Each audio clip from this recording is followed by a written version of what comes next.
Senator शहरी रहमान साहिबा हमारे साथ हैं। सेनेटर साहिबा, पाकिस्तान ने जंगी महाज पर नाकाबिले तरदीद बरतरी हासिल की है और अब हमारा मिशन है कि एक आलमी बयानिया जो है वो बनाए और ये काम आप लोगों के सुपुर्द है।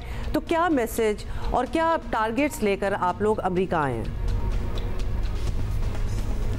जी जी, बहुत बहुत शुक्रिया। बिल्कुल सही कहा। ये कोई इसमें दो राय नहीं हो सकती कि पाकिस्तान को अस्करी तौर पर एक वाज़े फतह हुई है, लेकिन मैं समझती हूँ फतह के बाद और बहुत महाज संभालने के हैं। और जाहिर है, जैसे आपने कहा, एक ये है कि एक बयानिया जो पाकिस्तान के खिलाफ चल रहा था और बहुत सालों से चल रहा था और काफ़ी ममालिक के जड़ों में बस गया है इस तरह से, तो उसको निकालना, उसको चेंज करना, उसका एक अपना नया बयानिया बनाना, ये भी अपनी कहानी भी सुनाना बहुत ज़रूरी है।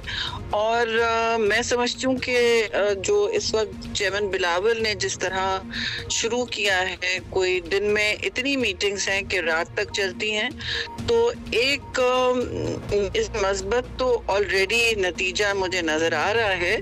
यानी कि सब लोग जो जिन से मीटिंग हुई है, बहुत सारे ममालिक से मीटिंग्स हुई हैं मल्टीलैटरल सतह पर और न्यूयॉर्क वाली तो ख़ास तौर पर, तो उनमें बहुत एक मुस्बत रवैया नज़र आ रहा है। सब हमारी बात सुनने को तैयार है और वो इसलिए कि देखिए, जो रवैया और मौक़िफ़ है पाकिस्तान का, और ख़ास तौर से जिस तरह चेयरमैन बिलावल एक बहुत ही मौजू अंदाज में लेकिन अपने दिल से वो बात कर रहे हैं कि पाकिस्तान एक ज़िम्मेदार न्यूक्लियर मुल्क है, पाकिस्तान अमन का ख्वाह है। और उसके बरक्स वो जब हिंदुस्तान की ज़ाहिर बात आती है, क्योंकि अभी एक जंग से निकले, उसमें ये नज़र आ रहा है वाज़े तौर पर फ़र्क पाकिस्तान के रवैये में और हिंदुस्तान के रवैये में, जो एक जंगजू मुल्क बनने की कोशिश कर रहा है, जिस तरह ख़ास तौर से पाकिस्तान के ही हवाले से। तो हम अमन चाहते हैं, वो जंग चाहते हैं। हम खित्ते को मुस्तहकम रखना चाहते हैं, वो खित्ते में इश्तियाल फैला रहे हैं और बार बार फैला रहे हैं। और हम तीसरी बात, हमारा जो बयानिया है वो भी इश्तियाल अंगेज़ नहीं है, वो भड़कीला नहीं है और वो तमीज़ के दायरे में हम हर बात कर रहे हैं। मगर उनके यहाँ से आपने सुना होगा कि गोली की बात होती है तो कभी घुसपैठ के अंदर आने की बात होती है, हर किस्म की नाजेबा इस सतह पर बातें हो रही हैं जो कभी हमने सुनी नहीं है स्टेट्समैन या आला सतह पे। तो लोगों को फ़र्क नज़र आ रहा है पाकिस्तान और हिंदुस्तान में, और इस बात पर भी मैं कहूँगी, इस फ्रंट लाइन पर भी पाकिस्तान की बेहतरी हो रही है। जी अच्छा शहरी साहबा, जहाँ मसला कश्मीर हमारा एक मरकज़ी एजेंडा होता है, इसके साथ साथ अब पानी वाला मसला भी भरपूर अंदाज में उठाया भी जा रहा है और भी उठाने की ज़रूरत है। ख़ासतौर पर क्लाइमेट चेंज के असरात हैं। इन हालात में तो ये ज़िंदगी मौत का मसला बन जाता है ना।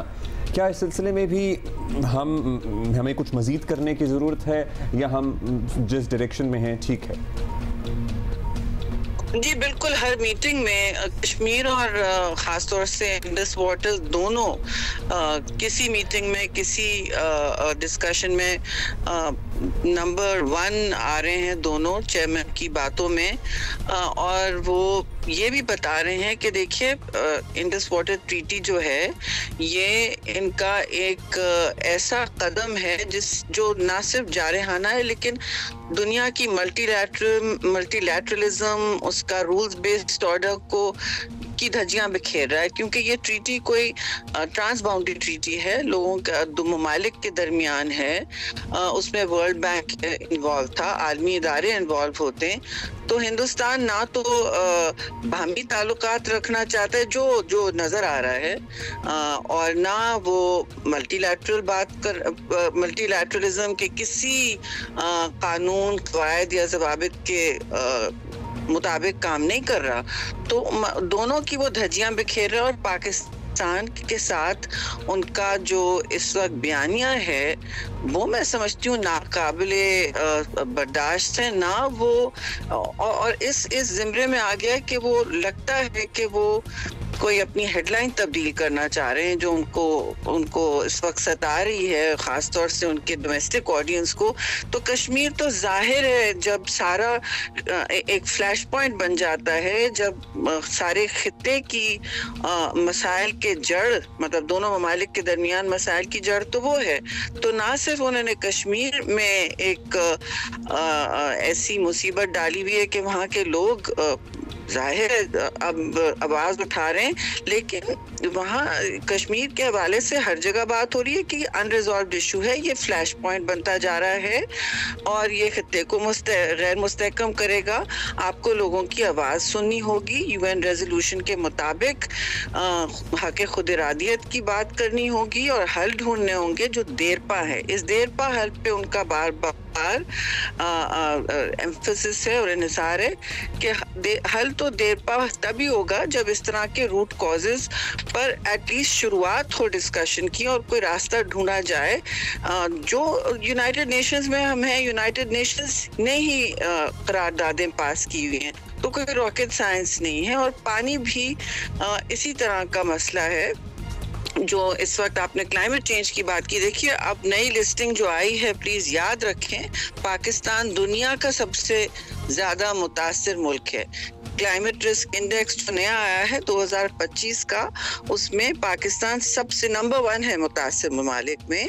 तो हमारे लिए ये ह्यूमैनिटेरियन इशू है पानी का, ये हमारा सिंधु दरिया है, इसका ये ट्रांस बाउंड्री रिवर को इस तरह ट्रीटी नहीं मनसूख कर सकते अपना एक तरफा तौर पे। तो इनकी यूनिलैटरलिज्म के खिलाफ भी बात जाहिर हो रही है और लोग सुनने तैयार हैं, लोग सुनने के लिए ब्रॉड बेस्ड इश्यूज पे बात हो रही है, विच इज़ वेरी गुड। शहरी साहिबा, अभी तो ऑब्वियसली इब्तदाई दिन ही हैं, लेकिन जो मुलाकातें हो रही हैं, जो खबरें आ रही हैं, लग रहा है कि बड़ा मुस्बत रिस्पांस मिल रहा है।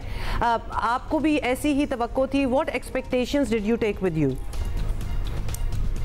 जी, मैं समझती हूँ तवक्को से बेहतर रिस्पांस मिल रहा है, क्योंकि एक तो देखिए चेयरमैन बिलावल बहुत फोकस्ड और ख़ासतौर से OIC इजलास भी जो था बहुत फोकस्ड और बहुत जामे बात कर रहे हैं। हर मुल्क से जो उनकी मीटिंग हो रही है, चाहे चीन हो, रूस हो, अमेरिका हो, फिर ग्रुप था 10 का, उनसे हो E10 का, तो हर मीटिंग में हमारे मौक़िफ़ के लिए मैं समझती हूँ इतनी स्पेस बन रही है जो मैंने बहुत सालों में नहीं देखी। और वो दहशतगर्दी की जो तोहमत लगाते हैं हिंदुस्तान वाले, उसको भी काउंटर किया जा रहा है इन द सेंस कि देखिए अब दहशतगर्दी की आप बात करते हैं, पाकिस्तान तो शहीद मोहतरमा की शहादत के बाद से दुनिया की सबसे बड़ी ग्राउंड वॉर और ऑपरेशंस कर रहा है टेररिज्म के खिलाफ, और वो ये बात बताते हैं तो सब सुनते हैं कि देखिए ये एक नया पाकिस्तान है। और ये बात भी डेलीगेशन भी बावर करता है, सबको मौका भी देते हैं चेयरमैन बात करने की कि हिंदुस्तान अब वो हिंदुस्तान नहीं है, भारत बन चुका है कुछ और, तब्दील हो चुका है। हम भी एक ये अब है कि हम दहशतगर्दी के लिए जीरो टॉलरेंस रखते हैं, लेकिन हिंदुस्तान में ये वो हिंदुस्तान देखोगे ठीक है, वाई क्यों कर रहे हैं हिंदुस्तान ऐसा, तो ये सब जवाब तो उसी में मिलता है कि वो आइडेंटिटी पॉलिटिक्स खेल रहे हैं, वो हाइपर नेशनलिज्म खेलना चाहते हैं और अंदर मुल्क के वो दुश्मन ढूंढते हैं, मुल्क के बाहर वो दुश्मन ढूंढते हैं, दुश्मन पाकिस्तान उनको नजर आता है, इससे वो अपनी नई सियासत चमका रहे हैं। जी बहुत शुक्रिया सर, कोशिश कर रहे हैं सियासत चमकाने की। बहुत साहबा आपने हमारे लिए वक्त निकाला वहाँ से।